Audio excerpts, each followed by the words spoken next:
এখন মা এসে গেছে আমার গাছ থেকে বেগুন কেটে নিতে। চলো কেটে নাও, তারপরে রান্নাও হবে।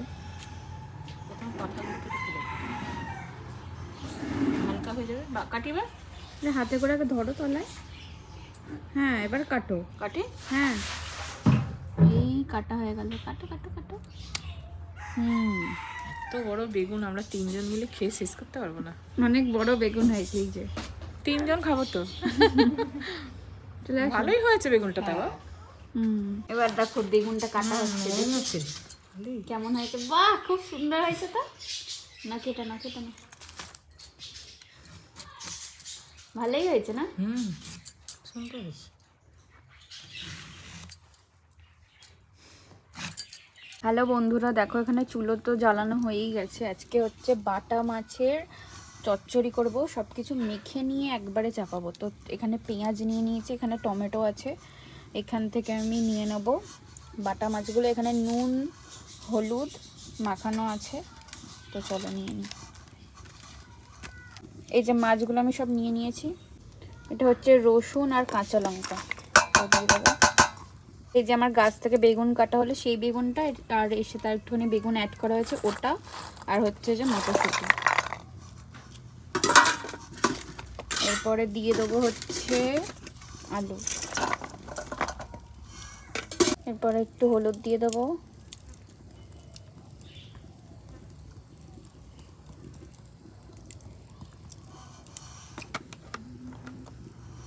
এবার হচ্ছে ধনে গুঁড়ো।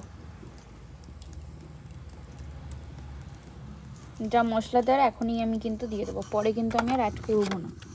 তখন যদি মনে হয় নুনটা একটু কম আছে তাহলে দেবো। চলো এবার জিরে গুঁড়ো দিয়ে দিই। জিরে গুঁড়ো দিয়ে দেওয়া হলো। এরপরে দেবো একটু কাশ্মীরি, কাশ্মীরি গুঁড়ো লঙ্কা, কালারটা একটু ভালো লাগে দেখতে। এরপরে দিয়ে দেবো অল্প নুন, স্বাদ মতো, বেশি দেবো না। এরপরে একটু দিয়ে দেবো হচ্ছে সর্ষের তেল। এই যে এবার একটু তেল দিয়ে দেবো, বেশি না, জাস্ট এই অল্প একটু দিলাম। লিজে দেখো মাখা তো হয়েই গেছে, ঠিক এইভাবে মেখে নিতে হবে।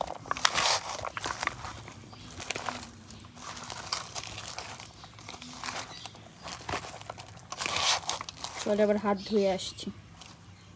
দেখো এখানে সর্ষের তেল দিয়ে দিয়েছি, যেহেতু মাছে যখন মিক্স করেছি তখন তো তেল দেওয়াই ছিল, তাই একটু পরিমাণ মতো দেবো, বেশি না অল্প দেবো। এরপরে দিয়ে দেবো হচ্ছে কালো জিরে।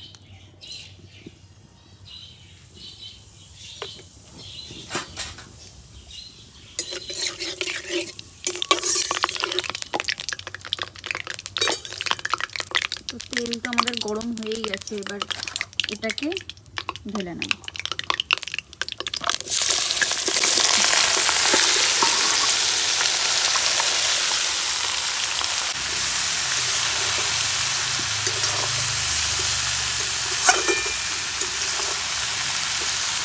এ দেখো এবার ঢেলে দিয়েছি। এবার ভালোভাবে একটু মিক্স করে নেবো, একটু উপর মিক্স করে ভালো করে একটু এটাকে মিক্স করে নিতে হবে।